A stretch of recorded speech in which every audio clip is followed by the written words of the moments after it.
Hello everyone, welcome to વિભૂતિસ cooking corner.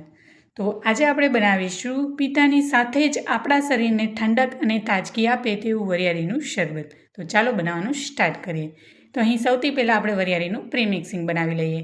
અહીં મેં 1 bowl જેટલી વરિયાળી લીધી છે અને 2.5 બાઉલ જેટલી ખડી સાકર લીધી છે. સાકરનું પ્રમાણ વધારે રાખવાનું છે. હવે આપણે આ થાળીમાં મિક્સ કરી લઈએ. અહીં મેં ઝીણી વરિયાળી લીધી છે. તમે જે મુખવાસમાં જે જાડી વરિયાળી આપણે રેગ્યુલર સાઇઝની યુઝ કરીએ છીએ એ પણ લઈ શકો છો. આ વરિયાળીની સુગંધ સારી એવી આવે છે. અહીં મેં 2.5 બાઉલ જેટલી ખડી સાકર લીધી છે અને ખાંડડી વડે ખાંડી આવી રીતના નાના નાના ટુકડા કરી લીધા છે.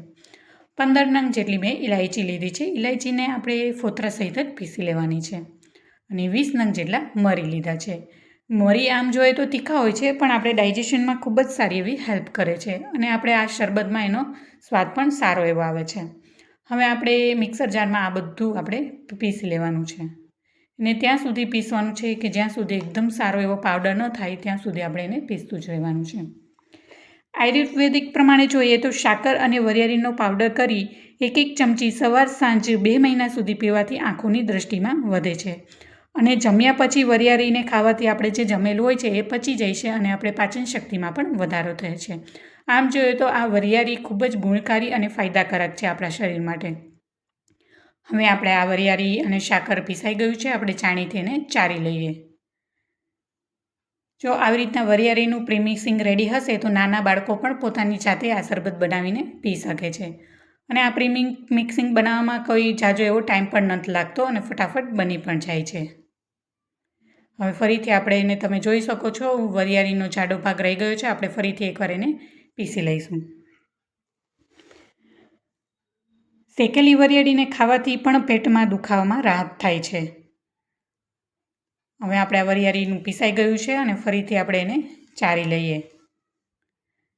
અને આમાં આપણે સાકર અને ઇલાયચી નાખેલી છે. જે લોકોને એસિડિટીની પ્રોબ્લેમ રહેતી હોય એ લોકોને પણ આ શરબત પીવાથી ખૂબ જ રાહત થાય છે. આમાં કોઈ આપણે ફૂડ કલર પણ એડ નથી કરવાના.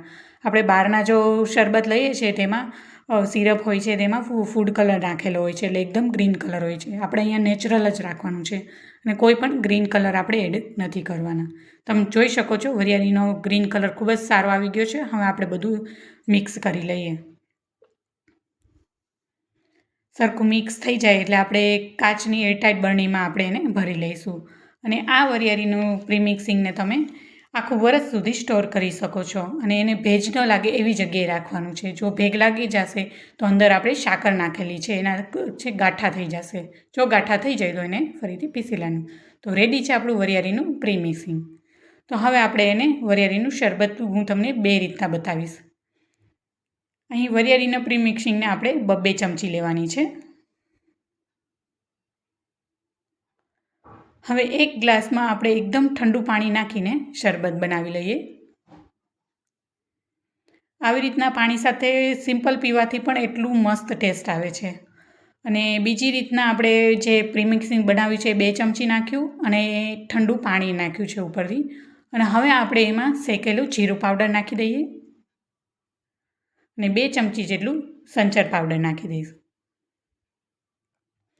અને 1 ચમચી જેટલો લીંબુનો રસ અને ઝીણા સમારેલા ફુદીનાના પાન નાખી દઈશું.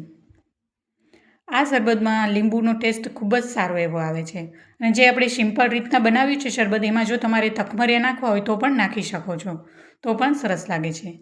તો તૈયાર છે આપણું વરિયાળીનું શરબત. તો તમને કેવી રીતના મારી રેસીપી લાગી એ મને કોમેન્ટમાં જરૂર જણાવજો અને મારી ચેનલને લાઇક કરજો, શેર કરજો અને સબસ્ક્રાઈબ કરજો.